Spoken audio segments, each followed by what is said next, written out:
William V. Williams, MD, is a rheumatology specialist in Philadelphia, Pennsylvania, with over 40 years of experience in the medical field and has worked for over 30 years in drug discovery and development. He is a graduate of Tufts University School of Medicine and practiced at the University of Pennsylvania. Dr. Williams is currently president and CEO of BriaCell Therapeutics Corporation.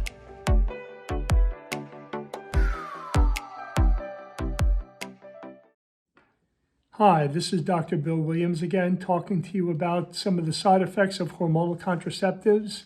And today I want to focus on one particular contraceptive, that's Depo-Medroxyprogesterone acetate, or DMPA, also known as Depo-Provera, because it has a unique side effect that is not shared by other hormonally active contraceptives, and that's namely increased susceptibility for women who are on this agent to be infected with the HIV virus that causes AIDS. Now, there's been numerous studies done on this over the years.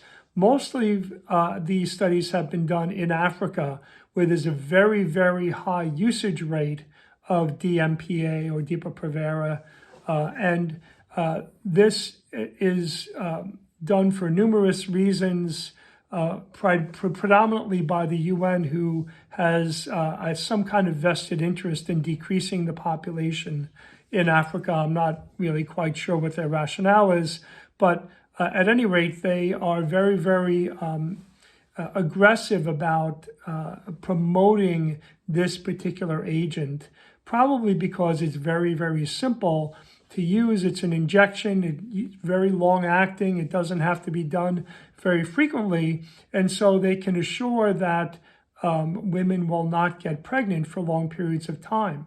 Unfortunately, there are multiple studies that show that DMPA increases the risk of infection of HIV in these women who use DMPA.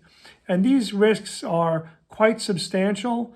There's actually been 4 different meta-analyses done. Meta-analyses are studies where you take multiple different studies and combine them, all the data, into one big study. And they estimate that the increased risk is between 1.4 and 1.5. In other words, a 40% to a 50% increase in the risk of HIV transmission to women who are on DMPA. So this is an agent that many of us think should just be off the market altogether. There are many other alternatives that don't have this risk.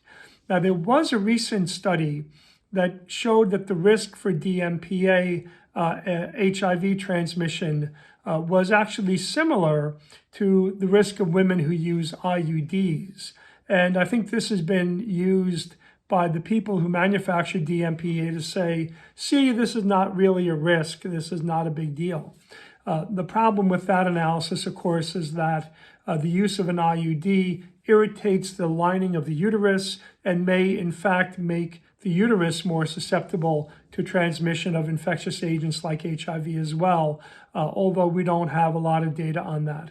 But at any rate, I think that it's quite clear from these multiple studies that there does appear to be an increased risk of HIV transmission, the virus that causes AIDS, in women who are being treated with DMPA as a birth control method.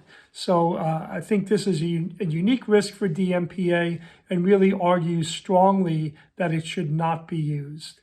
This is Dr. Bill Williams, and thank you for your attention.